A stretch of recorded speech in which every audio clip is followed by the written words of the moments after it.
கேள்வி ஒன்றாக இருந்தாலும் பதில் எப்படியா இருக்கான், ஆளுக்கு ஏற்ற மாதிரி மாறுபடும். நேரில் வந்துட்டால் என்ன பண்ணிடலாம், எல்லா கேள்வியும் கேட்டு தெளிவாக. அதுக்கு தான் சத் சங்கம். என்னுடைய நோக்கம் எல்லாம் மனிதர்கள் எல்லாம் மகிழ்ச்சியாக இருக்கணும், அவ்வளோதான். சுவாசம் மனசுக்கானதா உடம்புக்கானதா? ஒரு நல்ல கேள்வி. டெக்னிக்கல் ஆஸ்பெக்டில் நான் சுவாசிக்கிறேன், மனசுக்கா உடம்புக்கா? ஏன்னா ரெண்டு இது. இப்போது உடம்புன்னு ஒன்று இருக்குது, மனசுன்னு ஒன்று இருக்குது. உயிருக்கு தேவையில்லை. அப்போது அது உங்களுக்கு தெரிஞ்சிச்சு இல்லை? உண்மை கூட அதில் தெரிஞ்சுக்கணும் இல்லை? ஏன்னா ஆனந்த வாழ்க்கை வந்துக்கிறாரு போய்கிறாருல அந்த மனுஷன், அந்த ஆள். அப்போ எனக்கு நல்லா புரியுது, உயிருக்கு ஒரு தேவையும் இல்லை. கரெக்டா? உயிர்னு ஒன்றுக்கு மூணால் ஆனது. நம்ம ஆனந்த வாழ்க்கைலாம் வந்து உங்களுக்கு சொல்கிறேன், வராதவங்க ஓகே வந்துங்க தெரிஞ்சுக்க போங்க, அது பிரச்சனை இல்லை. உங்களுக்கு புரியலனாலும் அது உங்கள் தப்பு. அப்போ உயிருக்கு எந்த தேவையும் இல்லை. சாப்பிட்றது உயிருக்கு இல்லை, சுவாசிக்கிறது உயிருக்கு இல்லை. உயிருக்கு எது தேவைன்னா நான் தான் தேவை. உடம்பும் உயிருக்கு சொந்தம், மனசும் உயிருக்கு தான் சொந்தம். உடம்பும் மனமும் உயிருக்கு மட்டும்தான் சொந்தம். பட் இந்த உடம்பும் மனசும் உயிருக்கு மட்டும்தான் சொந்தம் இல்லாமல் கண்டதுக்கெல்லாம் சொந்தமாகுது. பொண்டாட்டி சொந்தமாகுது, புருஷனுக்கு சொந்தமாகுது, அம்மாவுக்கு சொந்தமாகுது, இப்படிலாம் சொந்தமாகுது. இப்போ இதுக்கு ஒன்று தேவை. உடம்பு அப்படின்னு சொன்ன உடனே உடம்புக்கு என்னடா தேவை ஃபஸ்ட்டு அப்படின்னா ஆக்சிஜன் தேவை. உடம்புக்கு ஆக்சிஜன் தேவை. அதை நான் சுவாசம் மூலமாக கன்சியூம் பண்ணிக்கிறேன். என்னால் சாப்பிடாமல் இருக்க முடியும், சுவாசிக்காமல் இருக்க முடியாது. என்னால் இல்லை, மனிதனாக பிறந்துட்டேன், இல்லை ஜீவராசிங்க, நான் மரம் கூட சுவாசிக்குது அப்படின்னு நம்ம கண்டுபிடிச்சி வச்சுக்கிறோம். நம்ம பார்க்குறோம், மரமும் சுவாசிக்குதுன்னு கண்டுபிடிச்சி வச்சுக்கிறோம். உல்டால்டாவாக சுவாசிக்குதுன்னு கண்டுபிடிக்கிறோம். அது வேறு ஒன்று வெளியே விடுது, வேறு ஒன்று இழுத்துக்குதுன்னெலாம் அறிவியல் பூர்வமாக ஆராய்ச்சி பண்ணி இன்னும் கேள்வி கேட்கலன்னா, இப்போ இந்த சுவாசித்து உடம்பை மட்டும் நான் பாதுகாப்பாக வச்சுக்கிறேன்னா, சுவாசித்து மனசை பாதுகாப்பாக வச்சுக்கிறேன்னா, ரெண்டு பிரச்சனை இது. இப்போ எனக்கு உடம்புக்கு நான் சுவாசிக்கிறேன்னா, இந்த கேள்வியே கேட்காமே செத்து போனோனுங்கிறான். தோணாத போனதும் உண்டு. இந்த கேள்வி நிறைய பேருக்கு புதுசாக கூட இருக்கும். என்ன கேட்டால் இதுதான் நல்ல கேள்வி. நான் என்ன கேட்கவே இல்லை, நான் சுவாசிக்கிறேன். அது உடம்புக்கா மனசுக்கா? கேட்கவே இல்லை. நான் நினச்சிக்கிறேன் எல்லாமே சுவாசிக்கிறோம், அப்படி தான் போயின்னுக்குதுன்ட்டு. நிறைய உத்திகள்லாம் செஞ்சுன்னுக்குறாங்க. சுவாசம் புரட்சி, சுவாசத்து மேலே அக்கறை, பிராணாயாமம், இது மாதிரிலாம் நிறைய பயிற்சிங்க, நிறைய தியான கிளாஸுங்கெல்லாம் இது பேஸ் பண்ணி தான் வச்சுக்குது. அப்படியே பூரகம், கும்பகம், ரேசகம், வார்த்தையே வேற வேற.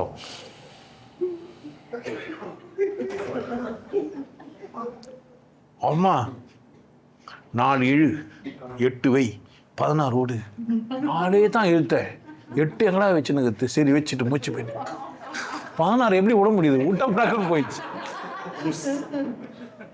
4 8 16 32 என்னென்னவோ கணக்கு சொல்கிறான. ஒரே டென்ஷன் ஆகுது. ஒருத்தன் ஒரு மாதிரி இதை வச்சு தான் ஏமாத்திங்கிறான்.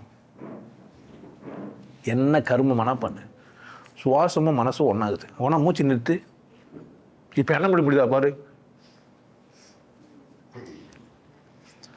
பாரு. எண்ணத்துக்கும் சுவாசத்துக்கும் என்ன ஆகுது? லிங்க் இருக்குது. சுவாசிகள்னா என்ன ஆகுது? என்ன விட முடியல. உடல் சொல்லுது, டேய் இன்னும் திட்டி, அதுவும் வாசனை தெரியுமா? அது விட்றா என்ன என்ன வாழணும். உடம்பு மூக்கை காற்று சுவாசிச்சா மனசு சுவாசிச்சுதா அப்படின்னு பார்த்தா உடம்பு தான் சுவாசிச்சுது. எது சுவாசிக்குது? மனம் சுவாசிக்குதுன்னா ஓய்வாக இருக்க முடியாது. மனசுக்கு ஒரு வேலை இருந்தே இருக்கும். என்ன பண்ணினே இருக்கணும் நானே. அப்போ சுவாசிக்கிறதுன்றது உடம்புல நடக்குது. உடம்பு உயிரை தக்க வைக்கிறதுக்காக சுவாசிக்குது. நல்லா புரிஞ்சு வச்சுக்கணும். ஸோ உடம்புக்கு தான் நான் சுவாசிக்குதுன்னா இல்லை, உடம்பு உயிரை உள்ள தக்க வச்சுக்கிறதுக்கு, அந்த வெற்றிடத்தை தக்க வச்சுக்கிறதுக்கு, கடவுளை தக்க வச்சுக்கிறதுக்கு சுவாசிக்குது. அப்போ உடம்பு சுவாசிக்குது. அதனால தான் என்னால் என்ன பண்ண முடியுது? என்னால் ஓய்வாக இருக்க முடியுது. நான் தூங்கிட்டேன், மனம் தூங்கிடுச்சு, எந்த வேலையும் செய்யலை. ஆனால் சுவாசம் என்ன பண்ணுது? போயின்னுக்குது.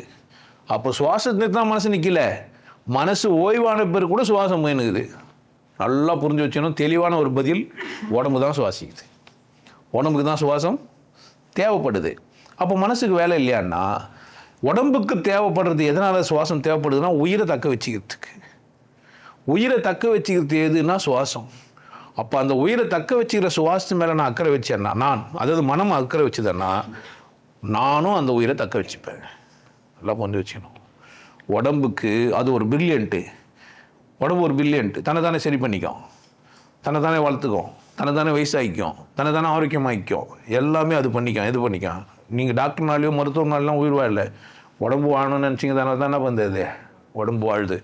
அதனால் நீங்கள் உடம்பு என்ன பண்ண முடியாது, நீங்கள் கூட சப்போர்ட் பண்ணுறீங்க, கூட மருந்து கொடுக்குறீங்க, சாப்பாடு கொடுக்குறீங்க, உணவு கொடுக்குறீங்க, இதெல்லாம் சப்போர்ட்டிங் தான். பட் அது என்ன பண்ணிது, ஒரு தண்ணி குச்சி கூட வளர முடியும் மொத்தம். அப்போது உடம்பு தான் சுவாசிக்குது. உடம்புக்கு எது தேவைப்படுதுன்னா உயிர் தேவைப்படுது. அப்போ உடம்புக்கு உயிர் தேவைப்படுதுன்னா மனசுக்கும் உயிர் தேவைப்படணும். மனசுக்கு உயிர் தேவைப்படணும்னா நான் என்ன செய்யணும்னா சுவாசத்து மேலே அக்கறை எடுத்துக்கினா மனமாகி எனக்கு என்ன தேவைப்படுதுப்பா. அப்போ உயிர் தேவைப்படுதுன்னா சுவாசத்தை சரி பண்ணணும். அதனால தான் பிராணாயாம பயிற்சியெல்லாம் சொல்லித்தராங்க. ஆனால் உயிருக்கு உடம்புக்கு தேவைப்படுதுன்னா முதல்ல உடம்பை இன்னும் பிரில்லியண்ட் ஆக்கி பிறகு தான் அந்த சுவாசத்தை மேலே அக்கறை எடுத்துக்க முடியும். இங்கே என்ன நடக்குதுன்னா அவசர அவசரமாக நீ போயிட்டு இது புரிஞ்சிச்சு அவனுக்கு, இல்லை புரியாமல் கூட சொல்லியிருக்கலாம், அது தப்பாக கூட இருக்கலாம், எனக்கு தெரியாது, புரிஞ்சு சொல்லலாம் புரியாமல் சொல்லலாம், மேட்ரு இல்லை. உடம்புக்கு உயிர் தேவைப்படுறதுனால சுவாசிக்குது, நானும் எனக்கும் உயிர் தேவைன்றதுனால நான் சுவாசத்து மேலே அக்கறையாகிறேன்னு சிவாகமத்தில் சொல்லி வைக்கிறாரு. யார்? திருமூலர். ஆனால் நிறைய பேர் அப்படி புரிஞ்சுன்னு செஞ்சாங்களான்னு எனக்கு தெரியாது. பட் உடம்பை விசேஷமாக ஆக்கிட்ட பேருக்கு தான் அது புரியும். இல்லை என்ன பண்ணது, அதனால தான் உங்களுக்கு பயிற்சி கொடுத்துக்கிறேன். ஸோ சுவாசமாக அதில் இருக்கும். பட் அதை முதல்ல என்ன செய்யணும், நீங்கள் உடம்பு விசேஷமாக மாற்றணும். அதுதான் முக்கியம். அப்போது உடம்பு தான் சுவாசிக்குது, உயிரை தக்க வச்சுக்கிறதுக்கு. மனசுக்கும் உயிர் மேலே அக்கறை இருக்குதுன்னா நான் எது மேலே அக்கறை எடுத்துக்கணும், அவ்வளோதான். அதுதான் சுவாச பயிற்சி, அந்த அளவுக்கு தான். பட் உடம்பை முதல்ல பிரில்லியன்ட் ஆக்குனியான்னு கேட்குறேன்.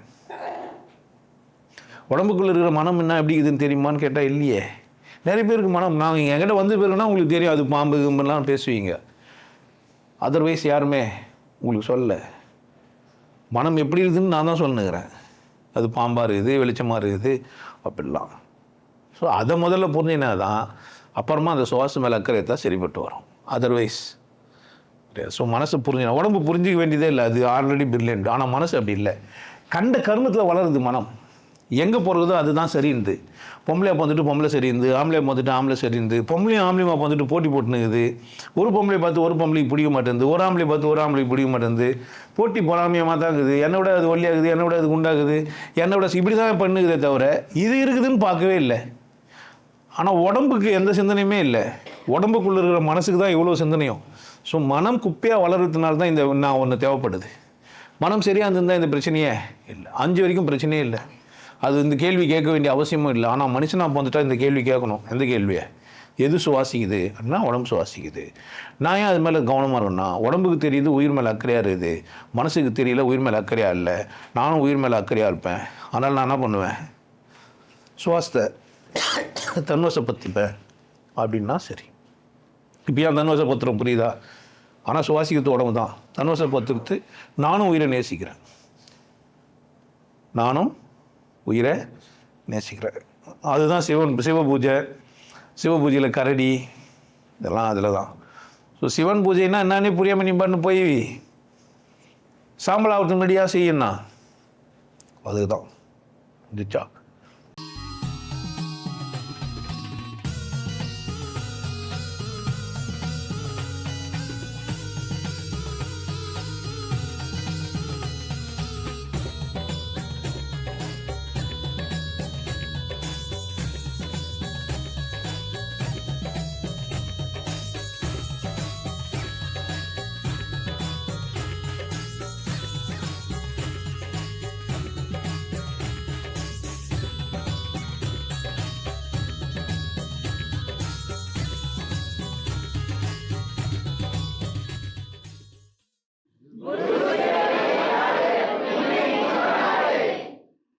நல்லா இருங்க, சிறப்பாக இருங்க, கொண்டாட்டமாக இருங்க. உங்களை நீங்கள் மதிப்பு மிகுந்தவராக மாற்றுறது உங்கள் கையில் தான் இருக்குது. நல்லா இருங்க. நான் ஒரு வாய்ப்பு என்னை பயன்படுத்திக்கலாம். நல்லது.